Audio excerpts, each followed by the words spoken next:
Serie que hemos titulado precisamente cómo tener algunos principios básicos para aliviar tu alma. Yo creo que el alma es la parte más importante de un individuo. Y aunque hay mucho que es especialmente de este tema, del alma. De hecho, un día Jesús dijo, ¿de qué le vale al hombre ganar, qué dice ahí? El mundo entero. ¿Cómo podríamos ganar el mundo entero? Toda la fama, el poder, el dinero, el prestigio, ganar absolutamente todo. Y Jesús dijo, ¿sí qué? Si perdiere ¿qué? Si perdiere su alma. Y cada vez que uno piensa en perder el alma, pienso que algunos dicen, bueno, pues que finalmente se van a ir al infierno, pero Jesús no tiene esa connotación en ese texto. Él no está hablando de las personas, les va muy bien económicamente y al final para en el infierno. Yo creo que el texto ni lo sugiere siquiera. Pero cuando alguien pierde el alma, lo pierde todo en esta vida. Puede quedar reducido a un guiñapo, puede quedar reducido a las circunstancias. Por eso el salmista decía, confortarás mi alma. El alma es un asunto muy importante. Posteé en redes sociales en este fin de semana, por favor vengan a la iglesia, porque si algo alimenta el alma es esto. ¿Quiénes no vienen a la iglesia? Los que no se preocupa el alma, los que dicen yo estoy bien. De hecho, me hizo pensar en una historia que copié textualmente y que quiero compartirla con ustedes porque cautivó mi alma. Y creo que expresa muy bien lo que yo quiero enseñar en esta hora con relación al alma. Fíjense, había una vez un pueblito muy arriba en los Alpes, levantado en ambas orillas de un hermoso arroyo. El arroyo brotaba de manantiales que eran tan viejos como la tierra y tan profundos como el mar. El agua era clara como el cristal. Los niños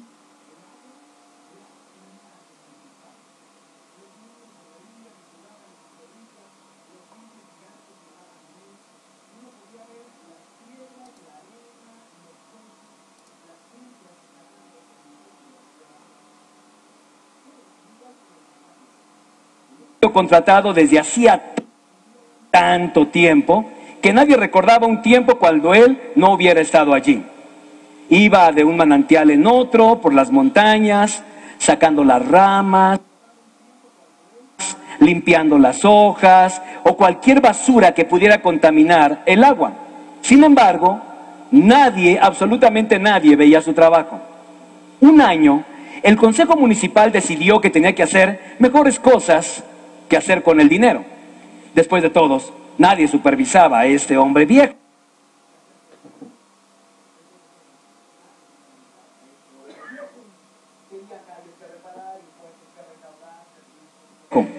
Tenía calles que reparar, impuestos que recaudar, servicios que ofrecer. Así que destinar el dinero para un limpiador invisible del arroyo se había convertido, de modo muy arriba, les quedaron sin cuidado. Obviamente las ramas, los palos y otras cosas entorpecieron el flujo del líquido. El lodo y los sedimentos se compactaron en el lecho del arroyo. Los desperdicios de las granjas convirtieron partes de arroyo en charcos atascados. Y por una temporada, al comienzo, nadie del pueblo lo notó. Sin embargo, después de un tiempo,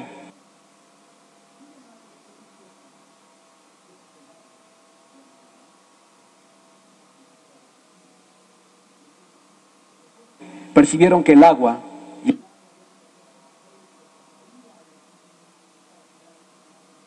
que solía fluir entre las orillas del arroyo que pasaba por el pueblo. La vida del pueblo dependía del arroyo y la vida del arroyo dependía del cuidador. Después de un tiempo, el Consejo Municipal se reunió de nuevo, buscó dinero y volvió a emplear al viejo cuidador. Después de poco tiempo, los manantiales quedaron limpios, el arroyo se tornó puro, los niños jugaron de nuevo en las orillas, la enfermedad fue reemplazada por la salud, los cisnes regresaron y el pueblo volvió a la vida. La vida de la aldea dependía de la salud del arroyo. El asunto es que el arroyo es tu alma y tú eres su cuidador.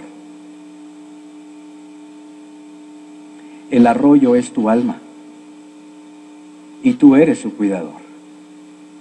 Hay cosas que conspiran contra tu alma tanto como la mía. Por eso estamos hablando de esta serie completa de mensajes de principios simples para aliviar el alma. Porque tengo la sospecha que muchos de nosotros hemos descuidado el alma. Quizá algunos tienen poco tiempo y no lo perciben, como este lago o como este arroyo. Al principio nadie lo percibió, pero con el paso del tiempo se convirtió en un chiquero. En estos problemas, nadie quería estar en el arroyo y el pueblo estaba enfermando y obviamente todo dependía de él. Lo mismo es con tu alma, querido. Quizá al no cuidarla, estás permitiendo que cosas enturbien tu vida. Cosas que están destruyendo tu ser interior. Al principio casi nadie se da cuenta. Quizá empiezas con una relación fuera de matrimonio, con algún simple coqueteo y dices, eso no está tan mal en realidad. No, al principio nadie lo percibe. O a lo mejor estás haciendo algún tipo de negocios turbios y nadie se da cuenta. Y eso es lo interesante, el punto que nadie se da cuenta. Pero después es un cochinero lo que tienes en el alma. Y esto obviamente va a enturbiar el resto de tu vida. Por eso hoy vamos a hablar de un tema importante. Si hay algo en realidad que puede destruir el alma por completo, aunque hayas ganado el mundo entero, según Jesús, es el asunto de las tentaciones a las cuales cedemos fácilmente.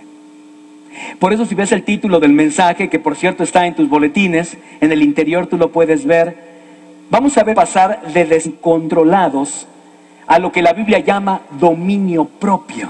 Fíjense. Este es un tiempo para refrescar el alma. Este mensaje y la vida de este personaje que vamos a ver seguramente va a traer reflexión para nuestra alma. Seguramente algunos vamos a hacer o vamos a notar como una alarma de parte del Señor diciendo las cosas no van bien y esto que estás haciendo puede acabar con tu alma. Y cuando hablamos del alma, hablamos del centro de las emociones, del ser, de la voluntad. Por eso cuando el Señor dice perderás tu alma, es que perderás esas capacidades, querido. Te vas a convertir en un guiñapo de las circunstancias, en base a lo que existe, lo que hay a tu alrededor, no puedes controlar, no tienes dominio propio. Y yo creo que eso no es lo que el Señor quería, aunque estés ganando el mundo entero. Cuando hablamos de la tentación, hablamos de la tentación en 3 dimensiones, y ustedes lo pueden ver ahí en sus bosquejos. La primera dimensión de la tentación es la tentación que se llama material. Todos hemos caído, tarde o temprano, en esa presa de la tentación. De hecho, la semana pasada y antepasada hablamos acerca de ello. Es la pasión por las cosas. Las cosas pueden ser tan grandes como una casa o tan pequeñas como un anillo de diamantes. Tan brillantes como un auto deportivo nuevo o tan sucio como un ropero de 200 años de antigüedad que también tiene mucho valor. También aparece la tentación personal. Esa es la pasión por una posición, por un reconocimiento especial, por fama, fortuna, poder, autoridad. Y todos estamos luchando por eso tarde o temprano sin saber que estas cosas minan nuestra alma. Dejamos que estas cosas van a corroer nuestra alma. Y cuando queremos reparar en el daño, obviamente, ya huele a podredumbre. Tener un título que me haga que las cabezas volteen, ejecutivo principal, el presidente, el director ejecutivo. Y también está la tentación, yo diría la más complicada de todo, que es la tentación sensual. Fíjense que esta sensación es la pasión por otra persona. La pasión por otra persona. El deseo de tener y gozar el cuerpo de un individuo, aunque el placer sea ilegal o inmoral. La sensualidad es una de las partes más duras de la batalla. Y puedo asegurarte, querido, por todas las personas que he ministrado a lo largo de 30 años, que si algo corrompe el alma, es cuando dejamos que el alma sea destruida al haber caído en una tentación sensual. No necesariamente tienes que involucrarte físicamente con la persona. Simplemente con que consideres la posibilidad, tu alma se corrompe. Por eso Jesús hablaba de la importancia del alma. Por eso él decía, cuidado con ganar el mundo entero y perder lo más importante. Ahora quiero hablarte rápidamente de un proceso del deseo. Creo que todos funcionamos así. El paso número 1, se manda la carnada, cualquiera que ésta sea, ¿verdad? Esto es lo que regularmente hablamos cuando pensamos en la tentación. Se manda la carnada. Puede ser en el asunto sensual, puede ser en el asunto de poder, puede ser en el asunto de la persona, ¿verdad? Cualquiera sea el punto o a lo mejor el asunto también de las cosas materiales. Paso 2. Tu deseo interno, obvio, primeramente está la carnada, pero hay un deseo interno. Cuando no has cuidado bien tu alma, es muy fácil que respondas a la carnada. Que alguien dirá, bueno, es que somos humanos. No, querido, no puedes disculparte en que somos humanos. Una vida puede ser mucho más atraída a las cosas sensuales cuando está el alma descuidada. Cuando no estás caminando cerca de Dios, te haces más sensible. Digo, si caminando cerca de Dios pasa lo que pasa. Ahorita lo vamos a ver en un ejemplo de un personaje fuera de serie. Luego en el paso 3, conforme cedes, ocurre el pecado. Finalmente, no puedes más con él y entonces se convierte ya en un pecado. Este pecado puede traerte consecuencias nocivas. Este fluir cristalino de agua de tu alma que te hacía vibrar en los cultos, que te hacía estar encantado de la vida, se ha convertido en un charco maloliente. Y es el resultado del pecado en nuestra vida. He platicado con tantas personas cómo se sienten sucias y vacías, y después de todo, como algunas me dicen, solo era sexo, pastor. Y el paso 4, las consecuencias se empiezan a mover. Siempre, siempre, siempre, absolutamente siempre. Y es como un ciclo, ¿sí? Entonces viene la carnada, respondes al deseo, ¿verdad? Hay algo en tu interior que responde al deseo, finalmente cedes y finalmente vienen las consecuencias y las consecuencias se van a dar. Ahora, la gran pregunta que vamos a tratar de responder en esta mañana es cómo podemos pasar de una vida de deseos y pasiones descontroladas a dominio propio. Por eso pensé en la vida de este personaje bíblico.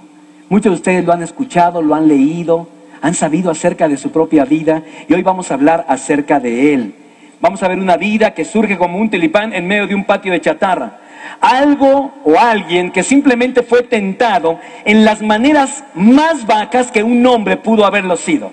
Y sin embargo tuvo el coraje de salir adelante.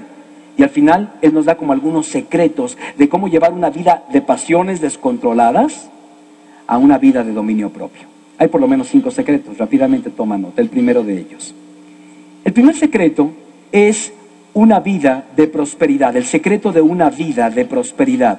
Vamos a ver en el versículo y vamos a leer todo el texto completo para que podamos leer un poco acerca de esta maravillosa historia, proyección, si nos podemos ir a Génesis capítulo 39 y vamos a ver en qué consisten estas recomendaciones y estas enseñanzas bíblicas. Dice la palabra del Señor así, escuchen la historia. Cuando José fue llevado a Egipto, los ismaelitas que lo habían trasladado allá lo vendieron a Potifar, un egipcio que era funcionario del faraón y capitán de la guardia. Ahora bien, el Señor estaba con José, subrayen esa parte por favor, y las cosas le salían muy bien. Mientras José vivía en la casa de su patrón egipcio, éste se dio cuenta de que el Señor estaba con José y lo hacía prosperar en todo. José se ganó la confianza de Potifar y éste lo nombró mayordomo de toda su casa y le confió la administración de todos sus bienes. Por causa de por causa de José, el Señor bendijo la casa del egipcio. Potifar, a partir del dio sobre todo lo que tenía el egipcio, tanto en la casa como en el campo.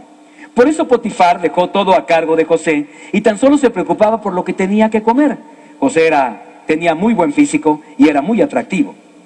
Después de algún tiempo, y quiero que observen por favor el asunto de las tentaciones. Primeramente se manda la carnada y así es como va funcionando. Dice el versículo 7, después de algún tiempo la esposa de su patrón empezó a echarle el ojo y le propuso, acuéstate conmigo. Pero José no quiso saber nada, sino que le contestó, mire señora, mi patrón ya no tiene que preocuparse de nada en la casa porque todo me lo ha confiado a mí. En esta casa no hay nadie más importante que yo. Mi patrón no me ha negado nada, excepto meterme con usted, que es su esposa. ¿Cómo podría yo cometer tan maldad y pecar así contra Dios? Y por más que ella lo acosaba día tras día para que se acostara con ella y le hiciera compañía, José se mantuvo firme en su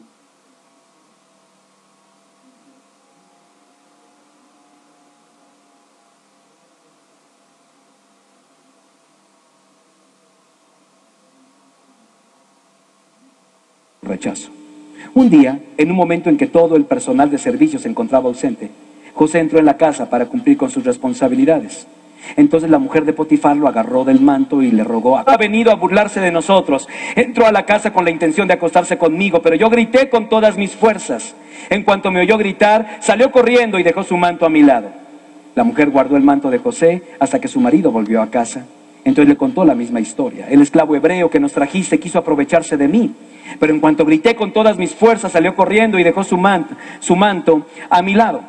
Cuando el patrón de José escuchó los labios de su mujer, cómo le había tratado el esclavo, se enfureció y mandó que echaran a José en la cárcel donde estaban los presos del rey. Pero aún en la cárcel, el Señor estaba con él y no dejó de mostrarle su amor. Hizo que se ganara la confianza del guardia de la cárcel, el cual puso a José a cargo de todos los prisioneros y de todo lo que allí se hacía.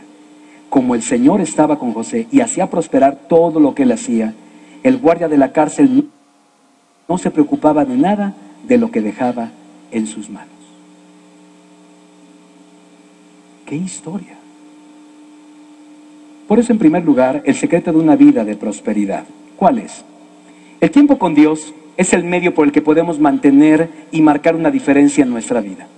Día con día escucho hombres y también mujeres que me dicen los terribles efectos que produjeron haberse alejado de su comunión con Dios. Ese es el principio de todo, querido.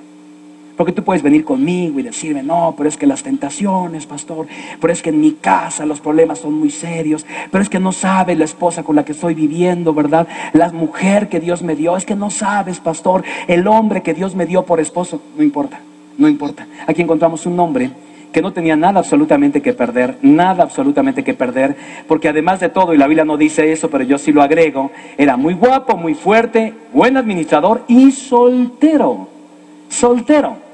Y así que hay una señora de cascos ligeros, como le llaman vulgarmente, ¿verdad?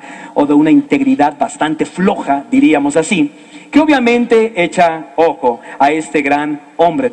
La razón por la que él se pudo mantener firme es porque siempre Dios estaba con él.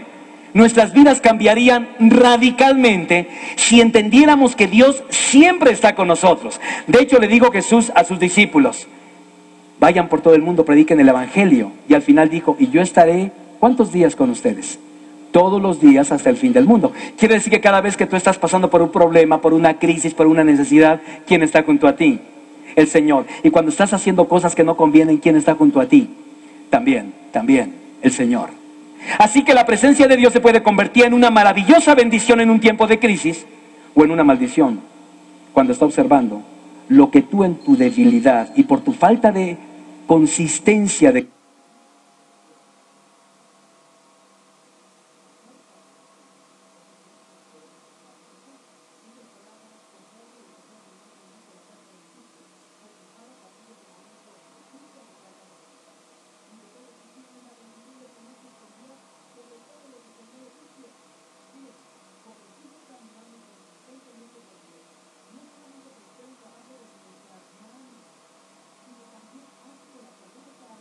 caminar con Él.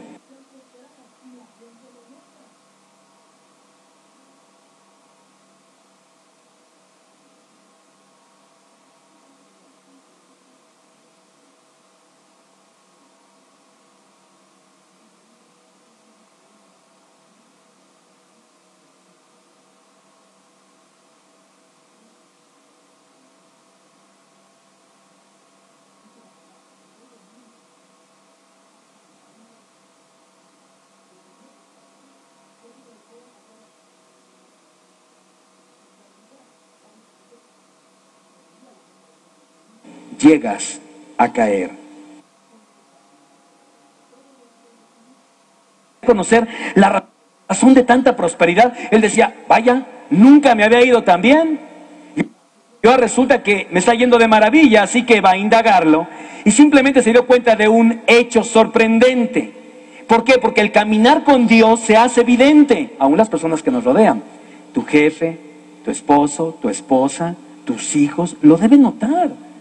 Si no lo está notando, ten cuidado. Estás erosionando tu alma. A lo mejor estás tan preocupado por ganar tantas cosas en el mundo. Estás perdiendo las cosas más valiosas. La capacidad de tener dominio propio, que finalmente te da libertad y sobre todo la paz del Señor. Porque cuando el alma se erosiona, pierdes esa capacidad. Pierdes el control sobre tu esposa, sobre tus hijos, sobre tus finanzas, sobre tu dinero, sobre todo. Por eso Jesús decía, ¿de qué le vale al hombre ganar el mundo entero? Y luego no puede controlarlo. Su alma obviamente va a quedar a una mortal experiencia. El Señor estaba con él. Su propio amo tuvo que reconocer que la razón de su éxito no eran las características personales o muy particulares de José.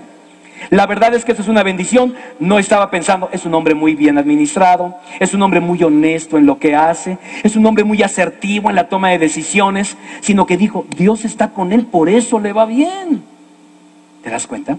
Cuando tú estás caminando cerca de Dios, esto es evidente. La gente no necesitas decirlo. No necesitas decir, yo camino con Dios, todo mi tiempo devocional, yo estoy ayunando 2, 3 veces por semana. No necesitas decirlo.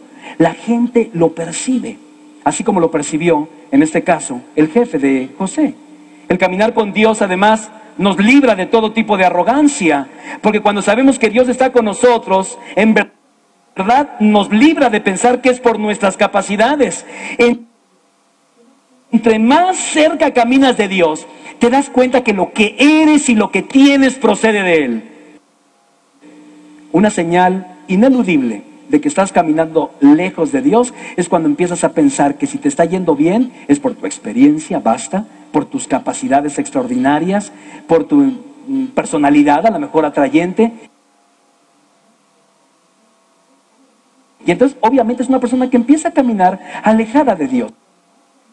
Y este es el problema. Cuando más caminas de Él, se percibe una sensación santa de darnos cuenta de que todo lo que somos y lo que tenemos, este es un principio. Caminando por la vida, tratando de mostrar lo que no eres en realidad, descansas en la economía de Dios. Simplemente es por su gracia. Él está conmigo y Él está haciendo la diferencia. Esto es lo que el Señor estaba haciendo en la vida de José. El problema es que muchas veces no queremos darle a Dios lo que le pertenece. No queremos darle la honra, la gloria de vida que a Él le pertenece. ¿Recuerdan cuando les conté la historia de estos 2 burritos que uno estaba hablando con el otro y uno le dijo al otro, yo sí soy un burro famoso? Sí, ¿por qué? Porque un día entrando yo a un pueblito y de repente toda la gente salió para recibirme. Y todos con palmas levantadas y ponían sus palmas para que yo pasara enfrente de ellos y decían, Hosana, el que viene, el Hijo del Altísimo, ¿verdad? Y el burro le dice al otro burro, vaya que si eres burro, si no era para ti, era para el que llevabas encima. Así que cuando de repente empiezas a sentirte como producto terminado o la cuarta persona de la Trinidad, simplemente no seas como estos animales, ¿verdad? Y simplemente reconoce que es la gracia de Dios en tu vida. Si algo está reconociendo la gente en ti, es la mano del Señor. Y eso te hace vivir en humildad de corazón. Porque no es a través de nosotros. Yo diría es a pesar de nosotros. No hay actitud que Dios juzgue más que la arrogancia. Creer que lo que tenemos o hacemos es por méritos propios. Y esto erosiona el alma. Llega un momento en que, creyendo sabio en tu propia opinión, puedes tomar decisiones desastrosas. El caminar con Dios también incrementa privilegios, incrementa responsabilidades. Dice la palabra que finalmente le dio el lugar de mayordomo principal, así dice en el hebreo, el confidente principal, el hombre de más confianza de Potifar. Y la razón por la cual Potifar no tenía ningún problema, ¿por qué? Porque cuando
los hombres desaprueban, sino donde dan sonrisas exquisitas de alabanza. Es allí donde das el tentador.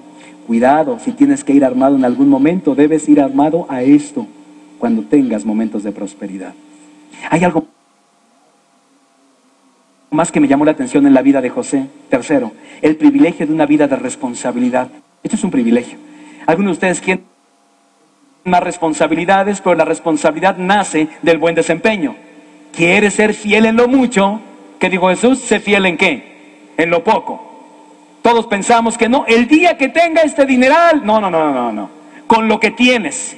Jesús dijo, bien, buen siervo y fiel, sobre poco has sido fiel, sobre mucho te pondré, entra en el gozo de tu Señor. ¿Qué significa esto? Que la bendición se da por causa del servicio. Aquí vemos un principio. ¿Qué estaba haciendo José para ganar mayor responsabilidad? Dice, halló gracia José a los ojos de Potifar, y luego dice el texto bíblico, y le servía. Y le servía. Quiere decir que entonces la prosperidad es el resultado del servicio. Cuando estás sirviendo viene la prosperidad, la fuerza proviene de nuestra capacidad de servir. Como hijo de Dios está directamente proporcional a tu capacidad de servir. ¿Cómo deseamos ser servidos, queridos? Vivimos en un mundo muy egoísta. Que no nos pongan a servir, ¿verdad? ¿Por qué? Porque inmediatamente decimos, es que esta área a mí me pertenece, pero para José el servicio era su fuerza. Simplemente era un buen administrador, servía a su amo, y entonces el amo se encargó de darle más responsabilidades. Ahora, la fidelidad es esencial en todos los órdenes de la vida. Cuando Dios no te da más responsabilidad, es porque no has sido un buen mayordomo. Te lo puedo asegurar, es como funciona. Alguien dirá, es que quisiera más trabajo, quisiera más dinero. Bueno, con el que tienes no has sido un buen administrador. Quisiera tener más trabajo, creo que puedo tolerar más carga de trabajo, pero quizá no has sido fiel en las pocas cargas de trabajo que tienes. Entonces, ¿cómo Dios va a encomendarte nuevas responsabilidades cuando en las pequeñas responsabilidades fallas y fallas y fallas? Piensa, por ejemplo, en tu familia. A lo mejor ni siquiera has sido buen administrador de tu familia, pero sí quieres ser un gran administrador de tu empresa. Eso no funciona, eso no funciona. Porque lo que he visto es que los hombres que se van por la empresa, abandonando a sus familias, ni tienen buenas empresas, ni tienen buenas familias. Esto es obvio. Cuando Dios bendice a un hijo es porque es fiel en lo poco. Cuando Dios no nos da más, es porque no hemos sido buenos mayordomos. La pregunta es, ¿cuántas bendiciones no hemos recibido de Dios porque no supimos administrar lo que ya teníamos? Fidelidad es un asunto raro en nuestros días. La pregunta es, ¿eres una persona confiable? ¿Te pueden dejar dinero? ¿Te pueden dejar alguna enmienda? ¿Te pueden dejar alguna responsabilidad mayor? ¿Eres una persona confiable? Dice el versículo 6, todo lo que tenía en su mano, todo, él lo entendió bien. Tanto que cuando viene la tentación, le da una explicación completa. Perdóname, pero me dieron todo. El NIP para entrar a los bancos, la clave de la caja fuerte, todo, me dieron todo, tengo el control de todas las cosas, menos de usted, señora mía. ¿Qué harías si Dios te diera un poco más? ¿Serías fiel? Hay una cuarta cosa, el valor de una vida de convicciones, versículos 7 y 9. Mi patrón no me ha negado nada, excepto meterme con usted, quien es su esposa. Entramos ahora en lo que se puede llamar la aproximación directa. La aproximación directa. Por eso algunos piensan, ¿verdad? Era un hombre soltero, entonces si hubiera cedido, ¿cuál era el problema? ¿Quién se iba a enterar? Pues nadie. El esposo no estaba. ¿Por qué? Porque había confiado completamente en José. Así que era un buen momento para aprovechar. Y además, por ahí dicen ridículamente que en el corazón no se manda. Entonces, por eso cuando alguien se enamora, pues no es su responsabilidad. Fíjense qué interesante, ¿no? Sencillamente, pues me enamoré, dejé de pensar en mi esposa y ahora pensé en esta mujer. Y pues, ¿qué quieres? Se dieron las cosas. Pues ni hablar. Continúa adelante. Dice que la mujer de Potifar levantó los ojos, levantó la mirada.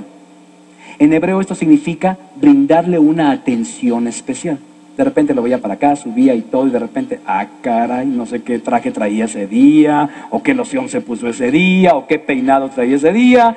Pero de repente ella comenzó a ver a José e imaginar lo que sería tenerlo entre sus brazos abrazándola y teniendo relaciones sexuales con él. Con el tiempo el pensamiento dominó su mente. Quiero que entiendan bien, porque el ejemplo de la mujer es claro en cuanto a la tentación también. Porque no los hombres, no también las mujeres, querida. Y aquí hay un ejemplo real de eso. La mujer primeramente vio a José como el cebo de una trampa. Simplemente su deseo fue hacia él y empieza a contemplar la posibilidad. Y bueno, si no ha sido por la integridad de José, eso obviamente hubiera terminado bastante mal. Con el tiempo el pensamiento domina su mente, comienza a dirigirse a este joven guapo, musculoso y soltero, ¿verdad? Y se considerada. ¿Qué hacer cuando la tentación viene de tal forma que no te puedes liberar? Hay mujeres que hoy en día están liberadas y lo que están son esclavizadas. Porque lo que han hecho es que están esclavizando a relaciones, a hombres, a vicios. Las mujeres liberadas están perdiendo también su alma. ¿Cómo rechazar este ofrecimiento? Aquí hay varias cosas importantes que notar. Número uno, si quieres evadir la tentación y pasar de deseos descontrolados a dominio propio, en primer lugar debes ser consciente de tus límites. Tú tienes que poner límites donde estás. Los límites son sanos, ya se los dije. Este libro está más o menos lleno de límites, o más o menos, poquitos, ¿cuántos? Está lleno de límites, lleno de límites. Cuando él está diciendo, no vas a poner los ojos en una mujer que no es la tuya, es un límite. Ay, está echando a perder la fiesta. No, estoy alargándote la fiesta. Te estoy alargando la fiesta. Tú pones unos ojos en una mujer que no es la tuya, vas a echar a perder la fiesta. Hay un límite. Lo primero que tienes que hacer, si quieres en realidad tener y escapar de estos deseos incontrolados y llegar a entender lo que Dios quiere, es que tienes que entender los límites. Potifar dio todo a José, pero había cosas que eran propiedad de Potifar, querido, entre ellas su mujer. Y esto José lo sabía. Segundo, se mantuvo firme aún en medio de las tentaciones. De hecho, rechazó el ofrecimiento basándose en la razón. Él dice, sería una insensatez.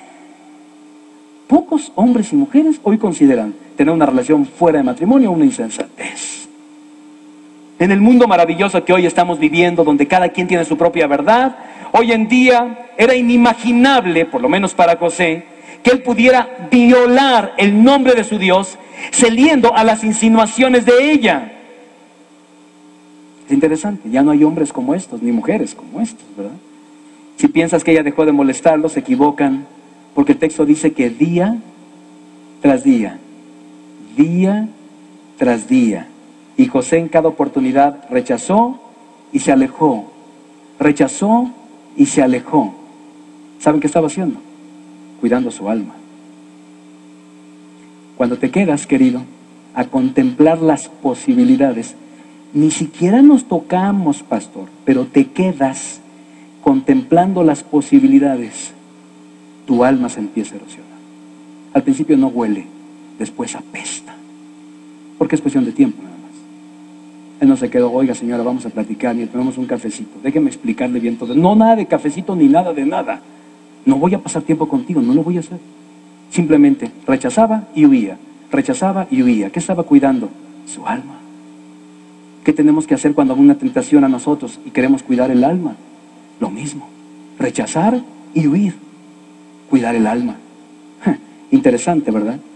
Pero prefirió huir que exponerse a la tentación. José estaba bien consciente, por favor, de lo que podía pasar. Él entendió el asunto como lo expresó un teólogo famoso del siglo XIX, alemán, donde dice, en nuestros miembros hay una somnolienta inclinación hacia el deseo, la cual es repentina y feroz. Me encanta esto, una somnolienta inclinación hacia el deseo, la cual es repentina y feroz.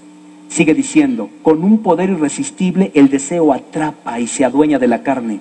Todo en un momento, un fuego secreto y pequeño es encendido. La carne se quema y se pone en llamas. No hace la diferencia si es que es un deseo sexual o ambición o vanidad, deseos de venganza, amor por la fama, poder, deseo de dinero. Finalmente el extraño deseo de la hermosura del mundo, de la naturaleza. El gozo en el Señor es extinguido en nosotros. Y buscamos todo nuestro gozo en lo creado y no en Dios. En esos momentos Dios nos parece bastante irreal. Dejas de cuidar tu alma. Nos parece muy lejano. Pierde toda realidad.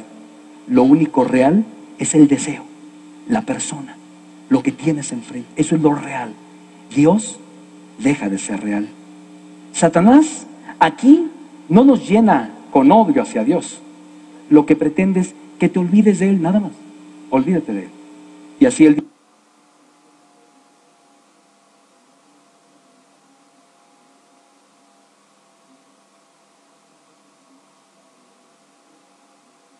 Dice, el deseo que surgió envuelve la mente y la voluntad del hombre en las obscuridades más profundas. El poder de un discernimiento claro y el de decisión nos son quitados. Ya no sabemos ni qué tomar. Qué interesante, ¿verdad? Porque algunos, no, es que en el corazón no se manda, sencillamente nos enamoramos, querido. Él pudo haber hecho eso y no lo permitió. Él quería cuidar su alma y creo que tú también tienes que cuidarla, querido. ¿Cómo te va con esta inclinación somnolienta, inclinación hacia el mal? Yo la tengo, todos lo tenemos. El apóstol Pablo decía, las cosas buenas que quiero hacer no las hago, y lo malo que dice, lo hago. Inclinación somnolienta. Parece que no vamos a ser enganchados, pero de repente, repentinamente, somos seducidos. Y entonces el alma se destruye. Y hay una quinta cosa con la que quiero terminar. El valor de una vida que paga el precio. El valor de una vida que paga el precio. Fíjense, mandó que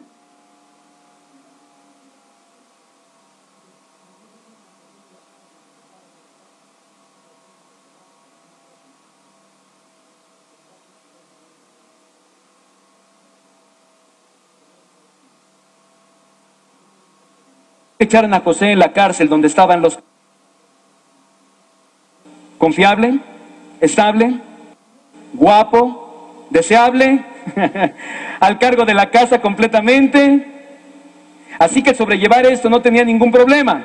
La mujer lo planea, ni siquiera había sido idea de José, que, oye, ya había la esposa, ni idea de José fue. Así que ten cuidado, porque aunque tú no puedas ser responsable al principio, sí puedes ser luego corresponsable.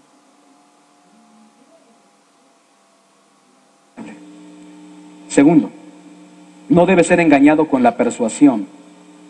Cuando nos alcanza el deseo, y ese lo tenemos todo, la fiebre sube. Otra vez, Dios se hace lejano e irreal. Y empezamos a justificar. Es que en mi casa las cosas no se... Empezamos a justificar. Ya Dios no está aquí.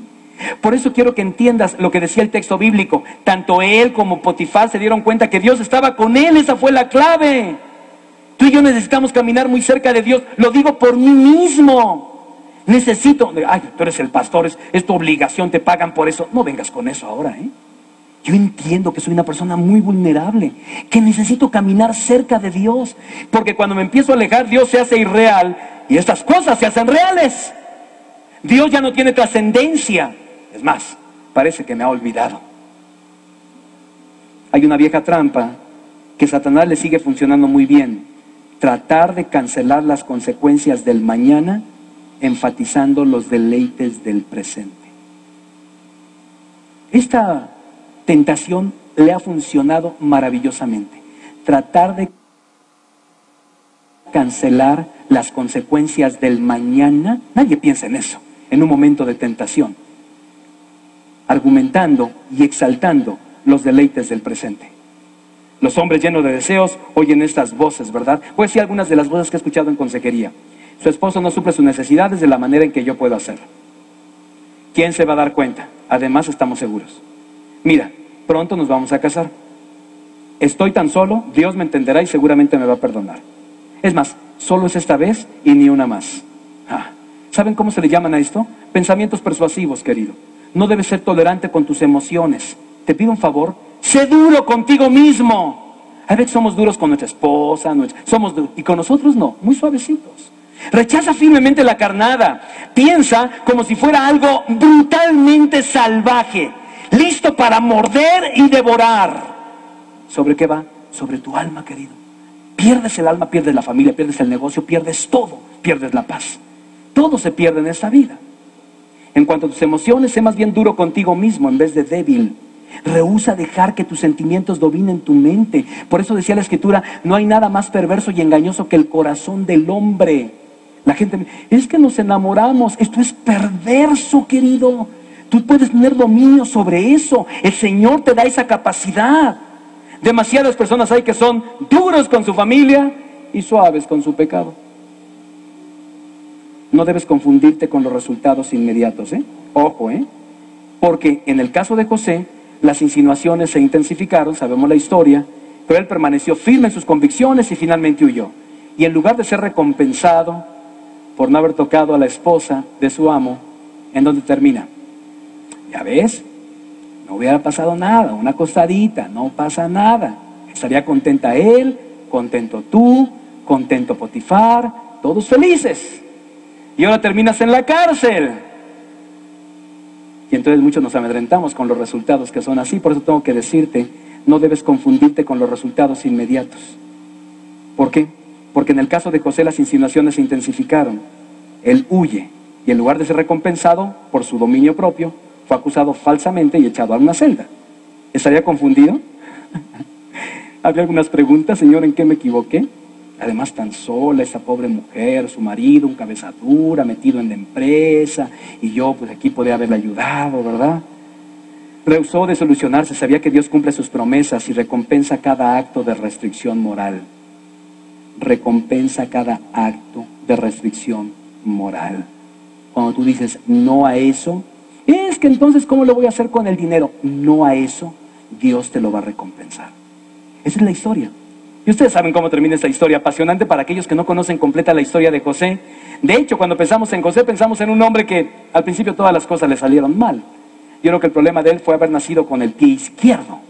Todo le fue mal al principio, lo venden, esa mujer le echa ojo, llega a la cárcel, ahí hace un enorme favor a uno, interpreta uno de los sueños a un preso, luego el preso dice, cuando me saquen de aquí, entonces yo me voy a acordar de ti, lo olvidaron en la prisión. Saben ustedes toda la vida de José, pero al final se convirtió en un salvador de personas.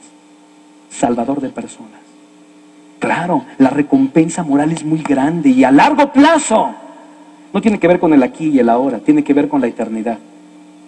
Cuidamos nuestra alma y Dios nos recompensa. Quiero terminar diciéndote lo que dice Santiago capítulo 1, versículos 13 y 16.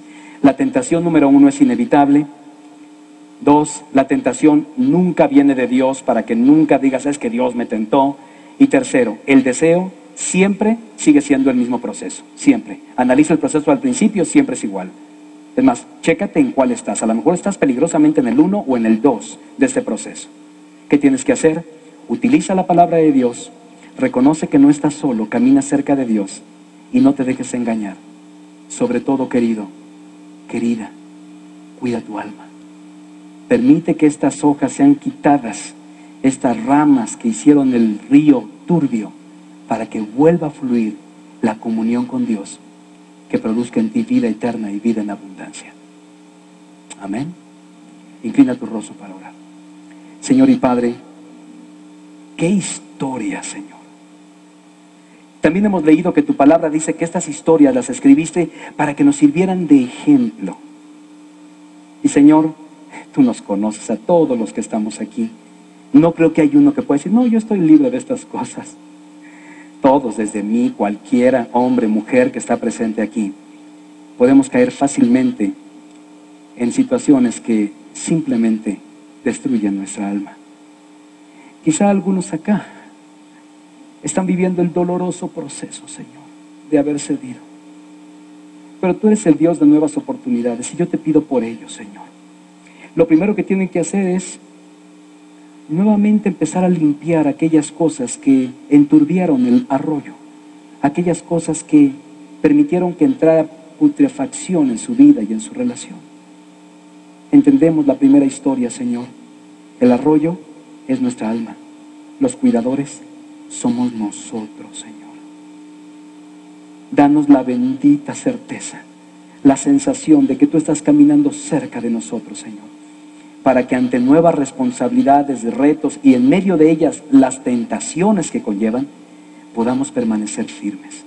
Y para aquellos que han caído, Señor, yo te pido que tu gracia, tu amor, tu bendición les restaure, les sustente, limpien aquellas cosas que enturbiaron su arroyo y puedan vivir para la gloria de tu nombre. Tú nos conoces y pedimos que hagas tu obra, tu preciosa obra en medio de nosotros. En Cristo el Señor te lo suplicamos y todos decimos amén y amén. Vamos a orar por las ofrendas, hermanos, también para darle al Señor. Padre bendito, gracias también porque nos permites ofrendar de lo que tú nos has dado. Pedimos uses estos diezmos, estas ofrendas para el extendimiento de tu reino. Bendícenos con toda bendición. En el nombre de Cristo el Señor oramos. Amén y amén.